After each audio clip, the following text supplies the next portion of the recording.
Hey folks, it's Grant over at Local Coin Farms.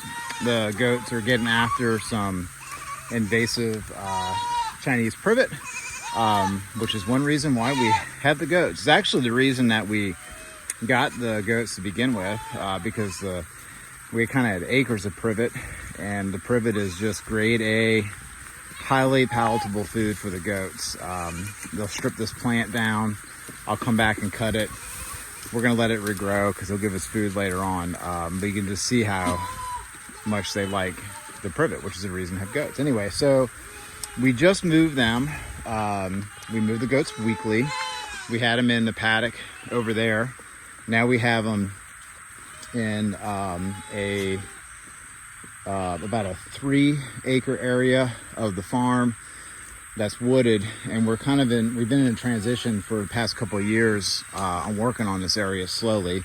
So what I did was I put up their nighttime corral. So we're gonna come in here this evening, give them alfalfa pellets, about 1 pound per goat, just to get them in, bed them down, make this thing hot. That way wild dogs and coyotes and stuff won't be messing with them. So this area, when we got it, you couldn't see sunlight at all.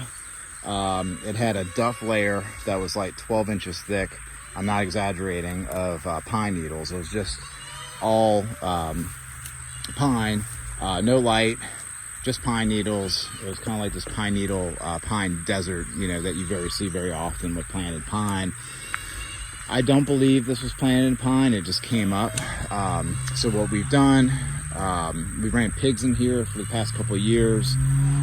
We did a really hard initial drop of trees, and then we were really careful about what we kept. Again, I had a previous video that said be an arborist, not a dozer, because when you have the chainsaw, you run the chainsaw, you kind of want to cut down everything. So we left a lot in here just because we want to transition it.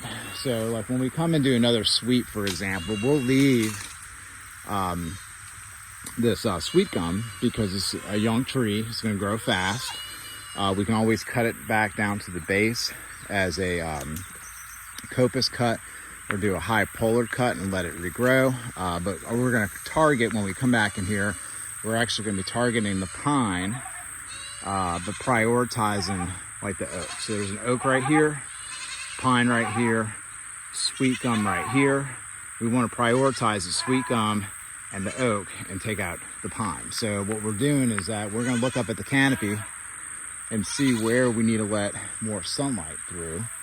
This area is nice and sunny, so we don't have to do too much, but up and over there it's too thick, and up and over there is too thick. And so we definitely need to adjust for that. And so I think this fall we're probably going to make a really big push in here to do stuff. So we had the cattle in here a couple days ago, but they were not eating this grass, and I need to ID it. I believe that the goats are going to get after it, and hopefully the goats will get after it, but the cattle did not eat it. So that's a great example of, the goats are going to come in after the cattle, eat all that stuff, and see what happens. So we'll see what happens in here the next couple of days. And so so that's what we're doing. So I'll do a couple more videos about this area over the next week while the goats are in here. If anybody has any questions or anything, this is kind of like transitioning a super wooded area over to a Sylvopasture area. And so that's what we're doing. That's what we're talking about, and that's what we kind of propose folks to do. So super excited about it.